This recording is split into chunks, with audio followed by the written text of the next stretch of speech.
Our reservation for 7 people is accurate, and I kindly request a separate seat for a lady not included in the count. This request, typical of Elizabeth, my husband's mother, echoes her penchant for making loud demands and teasing me. However, today marks a turning point as I've resolved to expose a secret she's been keeping during our family gathering. I'm Natalie, a 28-year-old chef who graduated successfully from culinary school. I work at a highly rated Western restaurant in the city where I met George, a friendly customer who later became my husband. George inherited a historic electronics store, a beloved establishment in the community for 3 generations. Last year, George's father passed away, and he assumed the role of the 3rd-generation owner. My upbringing was in a household filled with culinary professionals: my father, mother, and even my brother. Growing up in such an environment exposed me to various cooking techniques and knowledge from a young age. Thanks to this upbringing and my innate talent, I graduated at the top of my class from culinary school.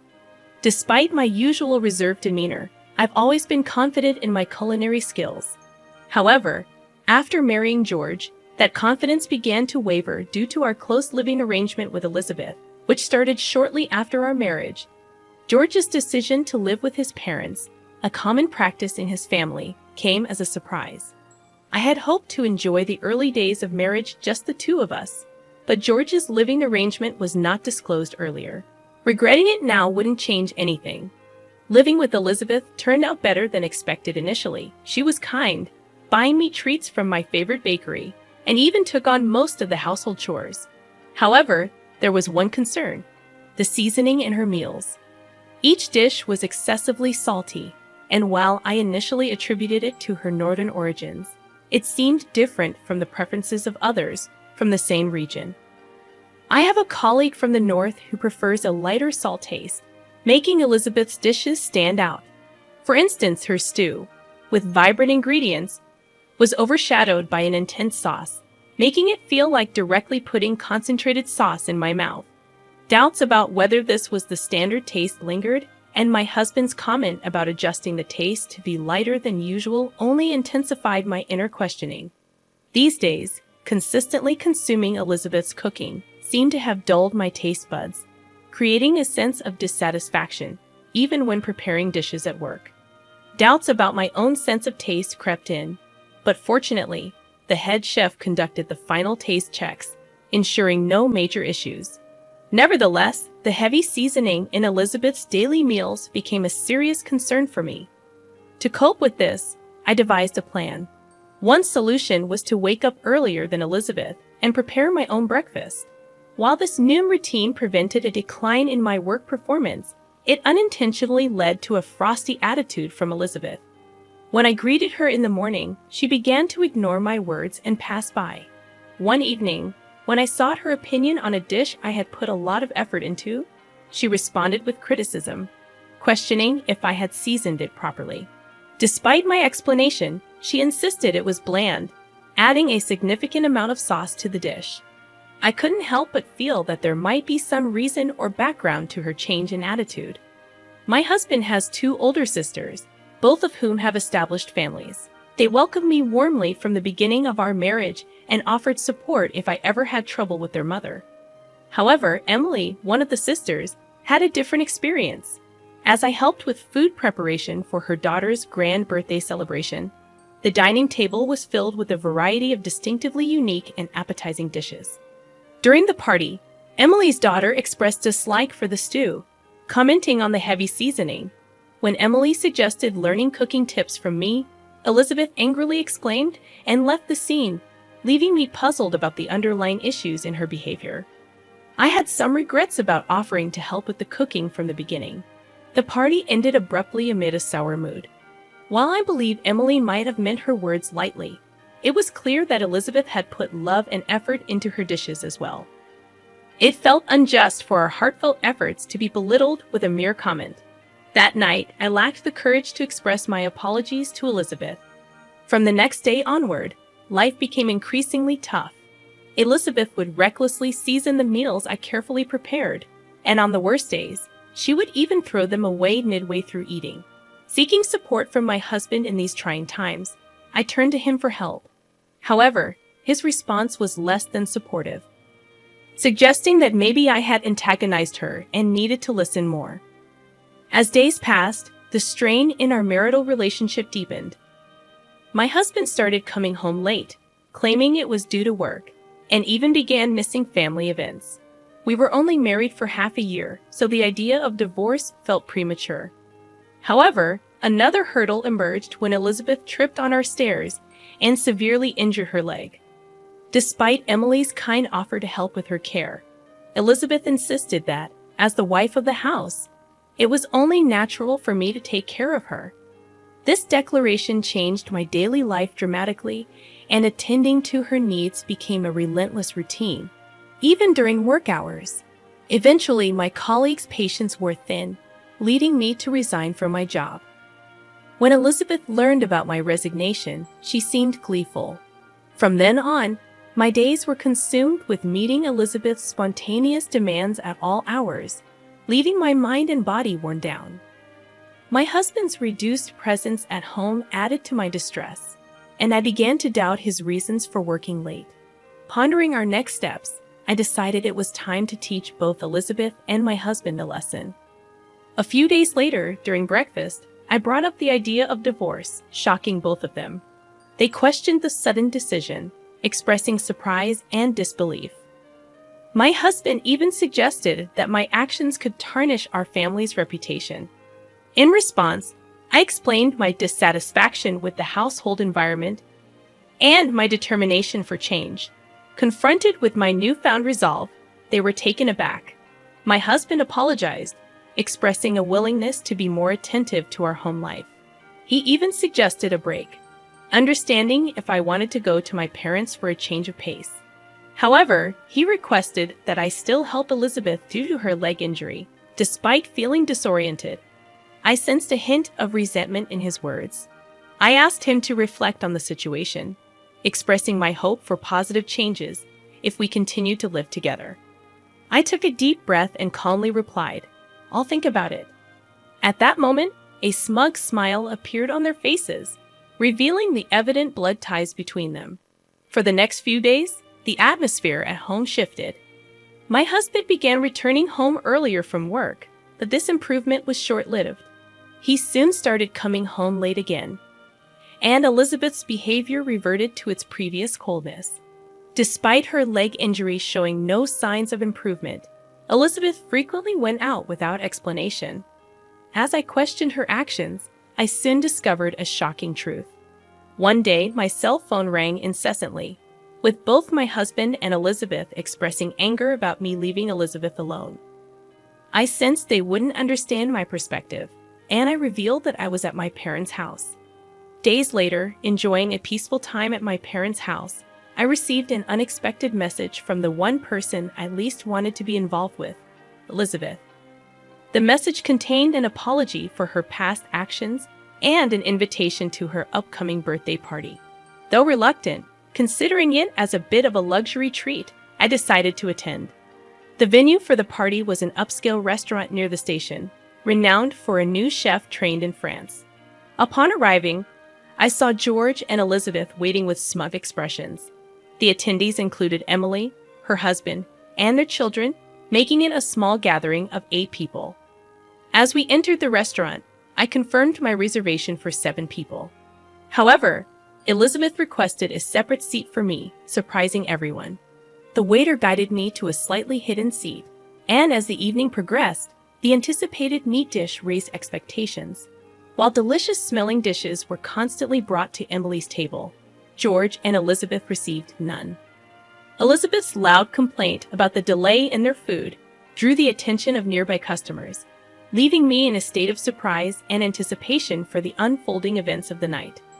I deeply apologize. The chef is preparing something special for the 2 of you, so it's taking a little extra time. Please wait for just a bit longer. Despite her annoyance, Elizabeth's face showed a hint of satisfaction, knowing they were getting special treatment. Soon after, footsteps could be heard coming from the kitchen, and their expressions froze in surprise. It was me, dressed in a chef's hat and apron. "What, Natalie? Why are you dressed like that? Is this your surprise?" While Emily and her husband enjoyed my appearance, George and Elizabeth were taken aback. I gently smiled and set the specially arranged dishes before them. I've prepared a special menu just for the two of you. At the center of Elizabeth's plate, a beautiful black lump was garnished with a rich sauce. I'd accentuated this using a special sauce. I'll add a little more topping to this sauce. Pouring more sauce on the dish, I felt satisfied seeing Elizabeth's surprised face. And here's a special dish for you, sir. On George's plate, various delicacies were beautifully arranged, each shining brightly. Please try it with this special sauce. Placing an elegant sauce bottle on the table, I watched the service. Emily's daughter laughed cheerfully, and they both looked a bit surprised yet intrigued. However, their expressions soon turned to anger. This is unbelievable. I've never seen such inappropriate service. Call the manager. George exclaimed. I calmly replied, I'm the person in charge here. Is there a problem? Elizabeth joined in. Are you the one allowing such disrespectful service? This is unforgivable. We're going to exercise our rights as customers and sue you. I continued, feel free. But we're also considering legal action for the disruption you've caused. How dare you? It turned out that they often visited this restaurant and were always demanding. The staff already saw them as problematic customers, and now, with my brother Peter managing the restaurant, they were being treated impartially. Peter, Elizabeth, and George were utterly stunned upon realizing that the person in charge was my brother. In reality, this popular restaurant was a product of Peter's diligent management and hard work. They had not been informed of this fact before. Peter had previously undergone advanced training in France and couldn't attend our wedding. Although he had sent a generous gift, he had never spoken with Elizabeth or George. However, he remembered their faces from family pictures. We didn't know any of this. Could you explain? Emily asked, cheerful, but with a slight shadow in her eyes. Actually, we came here to dine with some shopkeepers from the town's marketplace. It's trendy these days to have dinner in such modern restaurants. At that moment, a staff member approached politely. During your last visit, you left behind an item. Please allow me to return it. Handing over a shimmering earring, Emily added, you often dine here with men wearing earrings. Isn't that a bit risky? George's face momentarily froze in surprise at Emily's question. How did I come to know of this secret? A few weeks ago, I harbored suspicions and decided to hire a detective to investigate. The result was a collection of photos depicting George enjoying dinners with another woman at this restaurant, and even moments where they entered a hotel together. To be honest, I felt more relieved than betrayed. Marrying him was a mistake. I'm planning to file for divorce. Just be prepared. This was the first time George had openly spoken about divorce. But for me, it was an anticipated moment. Just don't forget to pay the alimony. Don't worry. I recently secured a big business deal, and financially, I'm pretty well off now. I'll gladly pay all of the alimony in full. Hearing that gave me peace of mind. Now about you, Elizabeth. Until now, she had been wide-eyed at the unfolding conversation, known by the staff as a regular at this upscale restaurant. What do you want from me? Since my husband passed away, I don't think anyone has the right to complain about my behavior.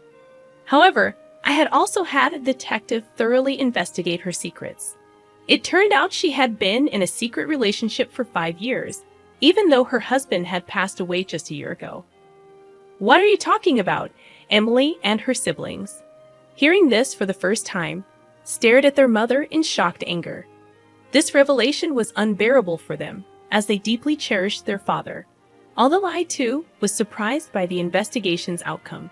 When I asked the detective why he knew so much about Elizabeth, it turned out that their father had once hired the same detective agency. You deceived him for so long, even while he was still alive, and George, even while with Natalie, you were seeing another woman. How could you? In Emily and her siblings' eyes, deep anger and disappointment shaped the tense atmosphere at our table, catching the attention of other diners who started glancing our way. We promised to resolve this matter at home and called it a night for the dinner. As I left, I high-fived the restaurant staff and Peter, expressing my gratitude. A few days later, under the stern gaze of Emily and her siblings, George and I proceeded with the formal divorce process. Now I'm free. I won't regret anything, no matter what happens, he stated confidently.